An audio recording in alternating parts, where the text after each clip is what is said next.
नमस्कार भाइयों। ये भाई हैं जो हमारे पास इलाज करवाने आए हुए हैं और इनका इलाज चलते हुए आज 7 दिन हो गया है। इलाज अभी भी जारी है इनका। और ये जो है कि जब हमारे पास आए थे हमारे चिकित्सालय पे, तब इनके शरीर में अनगिनत प्रकार के समस्याएं थे, अनगिनत प्रकार के रोग दोष थे और मात्र 7 दिन में इनके अनगिनत रोग दोष ठीक हो गए हैं। बहुत सारे रोग दोष इनके ठीक हो चुके हैं, बहुत सारे रोग दोष में काफ़ी रिलीफ भी मिल चुका है। तो मैं आप लोगों को बताऊंगा कि भाई के शरीर में क्या क्या समस्याएं उत्पन्न हो गए थे और भाई के समस्याओं को किन किन औषधियों से मैंने नियंत्रित किया है, भाई को कौन कौन से औषधि दे करके इनकी समस्याओं को ठीक किया हूं, ये भी मैं आप लोगों को बताऊंगा। लेकिन पहले हम लोग जान लेते हैं भाई से कि भाई का उम्र क्या है, भाई कहाँ से हैं और भाई कब से इस रोग से पीड़ित है। तो भाई जी आप कहाँ से हैं? पटना से। पटना से हैं जी। और आपका उम्र क्या है भाई जी? 25 साल है। 25 साल। आप कब से पीड़ित है इस रोग से? इस रोग से हम लगभग 7-8 महीने से परेशान हैं। होली के 2-3 दिन पहले से। होली के 2-3 दिन पहले से जी, यानी मार्च से, तकरीबन मार्च महीने से ये पीड़ित है इस रोग से और बहुत ज़्यादा ये परेशान थे। इनके शरीर पर कोई दवाई काम नहीं कर रहा था, है ना बाबू? जी बिल्कुल। ये उड़ीसा तक जा करके इलाज करवाए हैं, है ना बाबू? जी।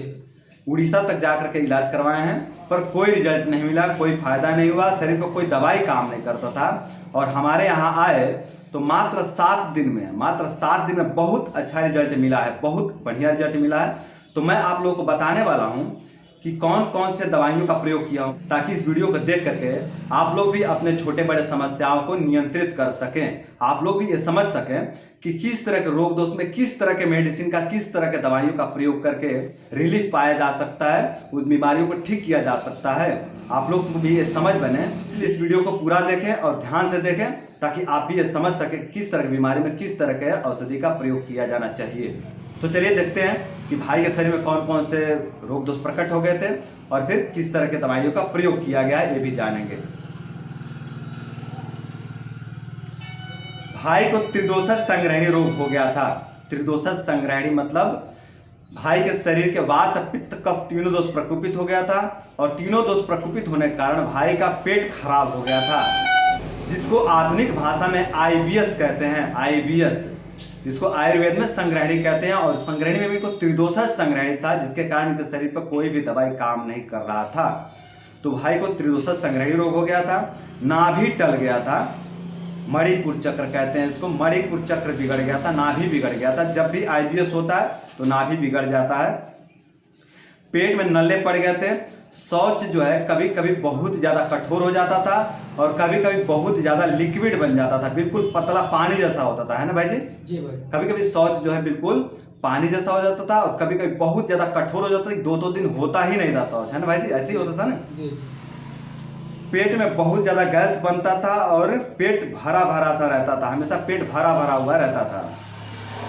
खाने का पाचन नहीं होता था। पेट की जठर आग्नि विकृत हो गई थी, जिसके कारण पेट में बहुत ज्यादा आंव बनता था, है ना भाई जी? जी। और वो आंव शौच के साथ निकलता था और आंव जाने के कारण शरीर दिन प्रतिदिन छीड़ होते जा रहा था, कमजोर होते जा रहा था, दिन प्रतिदिन कमजोरी बढ़ते जा रहा था। ये इतने ज्यादा कमजोर हो गए थे, इतने ज्यादा वीक हो गए थे कि सीढ़ियां भी नहीं चढ़ पा रहे थे, है ना भाई जी? सीढ़ी भी नहीं चढ़ पा रहे थे। लेकिन अब इतना जो है कि इनके अंदर क्षमता आ गया कि गैस का बाटला लेके भी चढ़ पा रहे हैं ना भाई जी? आज जो है कि बाटला चढ़ाना हो गया ऊपर, तो ये सीढ़ी पे बाटला लेके चढ़ गए, इतना क्षमता आ गया। आप अच्छा महसूस कर रहे हैं भाई जी? जी बिल्कुल भाई। बहुत बढ़िया महसूस कर रहे हैं। इतना कमजोरी था कि हाथ पांव कांपते थे, बहुत कमजोरी आ गया था, बहुत ज्यादा। थोड़ा आप बोलेंगे भाई जी कमजोरी के बारे में? मतलब हम इतने कमजोर थे कि हम यहाँ अकेले आने में भी समर्थ नहीं थे। हाँ। तो दादाजी को लेकर आए थे कि कहीं रास्ते में मतलब कुछ हो ना जाए, ठीक ठाक से यहाँ पहुँच जाए। हाँ, ये अपने दादाजी को लेके आए थे यहाँ पे, दादाजी के साथ में आए थे और परमपिता परमात्मा की कृपा से बहुत अच्छा रिजल्ट मिला है, बहुत अच्छा रिलीफ मिला है इनको। और मुझे लगता है कि अब भाई अकेले भी अपने घर जा सकते हैं ना भाई जी? जी बिल्कुल भाई। अकेले जा सकते हैं आप? जी जी। आते समय इतना कॉन्फिडेंस नहीं था कि अकेले यहाँ पे आ सके, लेकिन अब बहुत अच्छा जो है कि इनको सुधार हुआ है, बहुत अच्छा रिलीफ मिला है। अब इतना कॉन्फिडेंस आ गया कि आप अकेले कहीं भी जा सकते हैं ना भाई जी? अब कहीं भी ट्रेन में, बस में सफर कर सकते हैं। जी बिल्कुल। अब पूरा शरीर मतलब एक्टिव है अपने आप पे, मतलब हाँ, कॉन्फिडेंस भी आ गया है जी। बहुत बढ़िया, कॉन्फिडेंस भी आ गया है, बहुत ज़्यादा एनर्जेटिक भी रहने लगे हैं। पहले एनर्जी बहुत लो हो गया था, बहुत वीक हो गया था, लेकिन अब बहुत अच्छा महसूस कर रहे हैं ना भाई जी? जी, पहले से काफ़ी अच्छा फील कर रहा काफी अच्छा फील कर रहे हैं। गले में, सर में और आंखों में भारीपन रहता था हमेशा। गले में, सर में और आंखों में भारीपन बना रहता था। अब वो भारीपन कैसा रहता है भाई जी? बिल्कुल आराम है अभी। अब आराम है, जी, बहुत बढ़िया। आंखों से धुंधला दिखाई देता था कमजोरी के कारण। जब भी शरीर क्षीण हो जाता है, ऊर्जा कम हो जाता है, तो आंखों का ऊर्जा भी क्षीण हो जाता है। आंख भी शरीर में है, शरीर से बाहर नहीं है, तो कमजोरी आंखों में भी चला आता है। जिस तरह हाथ पैर काम करना कम कर देता है, जिस तरह पेट कमजोर हो जाता है, जिस तरह से बोलने की हिम्मत कम हो जाती है, जिस तरह सोचने समझने की क्षमता कम हो जाता है, उसी तरह देखने की क्षमता भी कम हो जाता है। तो धुंधला दिखाई देने लगता है, उसी को कहते हैं आंख से धुंधलापन दिखना, है ना भाई जी? जी बिल्कुल। तो अब आपका धुंधलापन कैसा है? धुंधलापन में समझे कि 80% अभी आराम है। 80% तक आराम हो गया जी, है। बिल्कुल। बहुत बढ़िया। धीरे धीरे सब ठीक हो जाएगा, चिंता कोई बात नहीं है। पेट में जलन होता था, सीने में जलन होता था और गले में जलन होता था, और ये जलन बहुत ज्यादा होता था, बहुत ज्यादा होता था।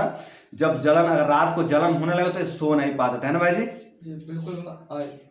बहुत ज़्यादा जलन होता था, जैसे रात रात भर जागे रहते थे। खाना खाने के मतलब 20 से 25 मिनट बाद मतलब गले में पूरा खट्टा डकार, पूरा दिमाग हिला खट्टे देता खट्टे डकार आता था और बहुत ज्यादा दाह होने लगता था, जलन जी, होने बहुत लगता ज़्यादा था। जलन होता था। मतलब हाँ। सुबह तक लगता था जैसे पूरा जल रहा है। हाँ। तो अब ये जलन कैसा है भाई जी?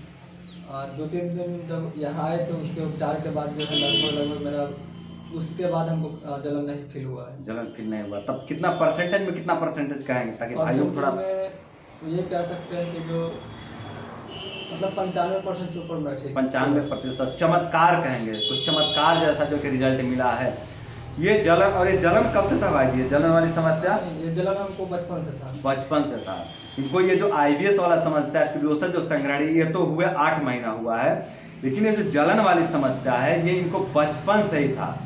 बचपन में करीबन कितने उम्र से भाई? वही बचपन में जब 10-11 साल के रहे होंगे तब से खट्टा डकार और जलन का शिकायत रहता था। हाँ, लगभग 10-11 वर्ष के उम्र से, है ना? जी, 10-11 वर्ष के उम्र से ये खट्टी डकार और जलन की समस्या से पीड़ित रहे हैं, और इसका बहुत सारे इलाज भी करवाते रहे पर कोई रिजल्ट नहीं मिला। और वो समस्या यहाँ पे आकर के, बचपन को वो समस्या यहाँ पे आकर के ठीक हुआ है। और ये IBS के लिए तो ये बहुत घूमते रहे हैं, ये उड़ीसा तक जाकर के इलाज करवाए हैं ना भाई जी? जी भाई। लेकिन कोई रिजल्ट नहीं मिला। ये देख रहे हैं आप, इनके हाथ में सब रिपोर्टें वगैरह है, सब कुछ रिपोर्ट है। हम रिपोर्ट पब्लिक नहीं करेंगे, इसमें प्राइवेसी को ध्यान में रखते हुए हम रिपोर्ट दिखाएंगे नहीं आपको, पर ये पूरे रिपोर्ट सब लेके घूम रहे हैं और बहुत सारे रिपोर्टें करवा चुके हैं, बहुत सारे दवाइयां ले चुके हैं, पर कोई रिजल्ट नहीं मिला। और यहाँ आने के बाद इनकी बचपन की समस्या 90-95% खत्म हो गया, और IBS भी काफी हद तक नियंत्रित है। वो भाई बताएंगे कितना नियंत्रित है, हम नहीं बताएंगे, है ना भाई जी? जी। बार बार खट्टी डकार आता था, और खट्टी डकार बचपन से था, ये तो हमने बताया ही आपको, है ना? गले में कफ और खराश रहता था, मुंह से बार बार कफ आता था, गले में हमेशा खराश रहता था। भाई जी गला कैसे आप करते, थोड़ा करके बताएंगे? मतलब जैसे किसी से बात करने से पहले, कुछ भी करने से पहले से हाँ, बार बार ऐसा करना पड़ता था, ऐसे करना पड़ता था। बार बार गले खोलना पड़ता था, मतलब कि गला हर 2 मिनट 3 मिनट पे इनको ऐसा करना पड़ता था, ऐसा करना पड़ता था। अब करना पड़ता है भाई जी? नहीं, अभी इसमें मतलब 70-80% आराम है। 70-80% सुधार हो गया। जो गले में खराश रहता था, जो हमेशा लगता था कफ कफ फंसा हुआ है ना, अब उसमें दिन में ज़्यादा से ज़्यादा 3 से 4 बार, बहुत ज़्यादा हो गया कितना होता है, 3, 4, 5 बार, 6 बार आता है। पहले जब बार बार ऐसा होता था, अब 4-5 बार होना बहुत नॉर्मल है, बहुत नॉर्मल कहेंगे इसको। बार बार ब्लड प्रेशर लो हो जाता था कमजोरी के कारण, बार बार जो इनका ब्लड प्रेशर है, BP हो, लो हो जाता था। अब कभी लो हुआ भाई जी यहाँ आने के बाद? जी यहाँ आने के बाद मतलब BP लो नहीं हुआ है, और बहुत पहले से तो हम कहेंगे कि कभी कमजोरी और BP में लगभग 100% ठीक है पहले के मुकाबले। हाँ, 100% इनको रिजल्ट मिला है ब्लड प्रेशर में, है ना भाई जी? जी 100%, यानी ब्लड प्रेशर एक बार भी लो नहीं हुआ, एकदम नॉर्मल है, हमेशा प्रसन्न रहते हैं, हमेशा खुश रहते हैं, मस्त रहते हैं। अब डिप्रेशन वाली स्थिति नहीं बनती है ना भाई जी? जी बिल्कुल। हाँ। रोग प्रतिरोधक क्षमता कम होने के कारण बार बार सर्दी जुकाम होते रहता था, सुबह उठते ही इनका सर्दी छींके शुरू हो जाता था, है ना भाई जी? जी मतलब उठे, अगर जैसे टाइल्स लगा हुआ है फर्श पे, तो जैसे पैर रखते थोड़ा सा ठंडा हवा लग जाता, थोड़ा भी ठंडा हवा के संपर्क में जाते हुए टाइल्स पे पैर रखते ही इनकी सर्दी शुरू हो जाती थी, है ना भाई जी? जी। हाँ, तो अभी कैसा है आपका ये सर्दी खांसी? जी, इसमें मतलब इसमें भी 90-95% तक आराम 90-95% सुधार है। जी। मात्र 7 दिन अभी चिकित्सा चलते हुए और चिकित्सा अभी भी जारी है, पर बहुत अच्छा रिजल्ट मिला करके हम लोगों ने वीडियो बना लिया है ना भाई जी। ज़्यादा से ज़्यादा 1-2 छींक आ जाता है, लेकिन उससे ज़्यादा नहीं हाँ, आता। 1-2 छींक आ जाता है, जो कि नॉर्मल व्यक्ति भी उतना कर लेते हैं, उतना छींक आ ही जाता है नॉर्मल व्यक्ति को भी। पूरे शरीर में दर्द रहता था और शरीर में टेढ़ापन आ गया था वात प्रकोप के कारण। पित्त प्रकोप के कारण हमने जलन बताया, कफ प्रकोप के कारण हमने गले में खराश बताया, ये आप देखे। और अब वात प्रकोप के कारण पूरे शरीर में दर्द और शरीर में टेढ़ापन आ गया था। तो यहाँ पे देख रहे हैं आप, वात पित्त कफ तीनों दोष प्रधान हुए हैं, तीनों दोष बिगड़े हुए थे भाई के, और तीनों दोष जो है कि अब काफी हद तक नियंत्रित हो गए हैं मात्र 7 दिन में। तो भाई जी अब शरीर का दर्द और शरीर का टेढ़ापन कैसा है, ये अब आप ही बताइए। पैर का टेढ़ापन में काफ़ी आराम है, थोड़ा सा इस बगल वाले में मतलब उसमें बहुत ज़्यादा तक आराम है, सीधा कर फील होता है, लेकिन मतलब काफ़ी रिलैक्सेशन फील होता है। मतलब काफी हद तक शरीर में सीधापन आ गया है ना। पैर का उंगली जो टेढ़ा था उसमें भी लगभग 50% तक थोड़ा सा आराम मिला है। पैर की उंगलियां भी ऐसी टेढ़ी टेढ़ी सी हो गई थी, उंगलियां वो भी सीधी हो चुके हैं काफी हद तक, 50% तक है ना भाई जी। जी, पैर की उंगलियां भी सीधी हो गई हैं। अच्छा, दर्द की स्थिति क्या है भाई जी, दर्द कैसा है आपका? और बॉडी में मतलब हर एक जगह दर्द होता है, मतलब जितना स्पाइन के जोड़ में, इसमें हाँ, मसल्स में, मतलब हमेशा ऐसे ऐसे हाँ, हमेशा ऐसे ऐसे करते रहते थे, बहुत ज्यादा दर्द, मतलब सीधे नहीं रहते थे, क्योंकि बहुत ज्यादा दर्द रहता, तो उसको दर्द के लिए ऐसे ऐसे करते रहते शरीर को। अब ये ठीक है। कितना परसेंटेज में क्या कहें भाई जी, परसेंटेज में? 50% आराम है। 50% दर्द में आराम है, और ये दिन प्रतिदिन ठीक होते जा रहे हैं, तो बहुत जल्दी इनको 100% रिलीफ मिल जाएगा। परमपिता परमात्मा का कृपा रहा तो बहुत जल्दी ये 100% स्वस्थ हो जाएंगे। गुस्सा ज़्यादा आता था, चिड़चिड़ापन होता था, बेचैनी होता था और घबराहट होता था, अब कैसा है भाई जी? इसमें भी 50% तक आराम है। 50% तक आराम है, 50% तक ठीक है मानसिक स्थिति भी। अभी 7 ही दिन हुआ है, तो 50%, 60%, 70% और 80% तक किसी किसी समस्या में रिलीफ मिला है। किसी किसी समस्या में 90% भी रिलीफ मिल गया है, तो इससे कम नहीं कहेंगे। और सबसे खराब लक्षण ये था कि इनके शरीर पर कोई भी दवाई काम नहीं करता था, किसी भी पैथी की कोई भी दवाई इनके शरीर पर काम नहीं करता था। आयुर्वेदिक, एलोपैथी, होम्योपैथी, कोई भी पैथी की कोई भी दवाई इनके शरीर पर काम नहीं करता था, और दवाइयाँ लेने पर कई बार समस्याएं बढ़ जाते थे ना भाई जी। जी, जैसे ही मतलब दवाई खाते थे तो हाँ। तो खाते के साथ ही बढ़ जाता था। किसी में क्या होता था कि दवाई खाए 5 दिन 10 दिन होता था, तो हाँ। उसके बाद और ज़्यादा बढ़ जाता था। और कोई कोई दवाइयाँ ऐसे होते थे कि 2-4 दिन, 5 दिन, 10 दिन जब खाएं तब समस्याएं बहुत ज़्यादा प्रकट हो जाते थे, बहुत ज़्यादा समस्याएं बढ़ जाते थे। और किसी किसी दवाई में तो ऐसा होता था कि दवाई खाए और समस्याएं प्रकट हो गए, लक्षण उल्टा जो है कि दवाइयाँ साइड इफेक्ट कर रही थी, ऐसा कह सकता है ना भाई जी। दवाइयों का साइड इफेक्ट हो जा रहा था, यहाँ तक कि आयुर्वेदिक दवाइयों का भी साइड इफेक्ट हो रहा था। लेकिन अब जो है कि बहुत अच्छा रिलीफ मिला इनको, दवाइयाँ इनके शरीर पर काम भी कर रही हैं, दवाइयाँ काम कर रही हैं, और ये बहुत जल्दी रिकवर भी हो रहे हैं, बहुत जल्दी इनको रिकवरी भी मिल रहा है ना भाई जी। तो इनके शरीर में बहुत अच्छा रिकवरी मिला है, बहुत अच्छा रिजल्ट मिला है परमपिता परमात्मा की कृपा से। अब मैं आप लोगों को बताने वाला हूँ कि कौन कौन से दवाइयों का प्रयोग मैं इनके ऊपर किया हूँ। तो चलिए देखते हैं कि भाई के शरीर पर कौन कौन से दवाइयों का प्रयोग किया गया है। आप लोग भी अपने रोग दोष को, अपने कष्ट को, अपने दर्द को धीरे धीरे जड़मूल से नष्ट कर सकें। तो चलिए देखते हैं भाई को कौन कौन से दवाइयों का प्रयोग किया गया है। इनका पहला औषधि है ब्रह्मचर्य, है ना भाई जी। इनको हमने ब्रह्मचर्य रखवाया है, ब्रह्मचर्य का पालन कर रहे हैं, और ब्रह्मचर्य का पालन इनको लंबे समय तक मैंने करने के लिए सलाह दिया है, क्योंकि इम्यूनिटी बहुत वीक हो गया है, रोग प्रतिरोधक क्षमता बहुत कमजोर हो गया है। तो हमने कह दिया है कि आप लंबे समय तक ब्रह्मचर्य का पालन करेंगे। तो ब्रह्मचर्य का पालन करना ही पड़ेगा, और जरूर करेंगे, क्योंकि ठीक होना है तो करना ही पड़ेगा, है ना भाई जी।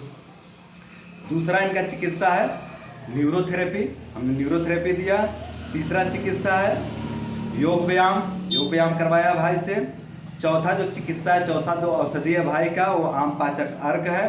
पांचवा जो औषधि है भाई का, वो पित्तनाशक चूर्ण है। मैंने अपने 2 वीडियो में बता चुका है कि पित्तनाशक चूर्ण कैसे बनाते हैं, उसको देख करके आप पित्तनाशक चूर्ण घर पर भी बना सकते हैं, और बना करके आप उसमें उसका प्रयोग कर सकते हैं और अपने रोग दोष को ठीक कर सकते हैं। पित्तनाशक चूर्ण में मैंने लौह भस्म ऐड किया था, लौह भस्म 5 ग्राम, कहरवा पिष्टी 5 ग्राम और मुक्ता सुक्ति पिष्टी 5 ग्राम। 50 ग्राम पित्तनाशक चूर्ण में मैंने 5-5 ग्राम ये तीनों भस्म ऐड किए थे, है ना भाई जी। और इसका प्रयोग किया था।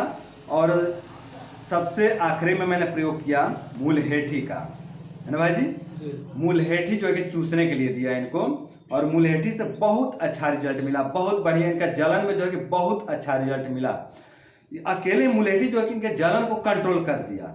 हमने पित्तनाशक दिया, इससे उतना बढ़िया रिजल्ट नहीं मिला, काफी हद तक सुधार हुआ लेकिन उतना बढ़िया रिजल्ट नहीं मिला।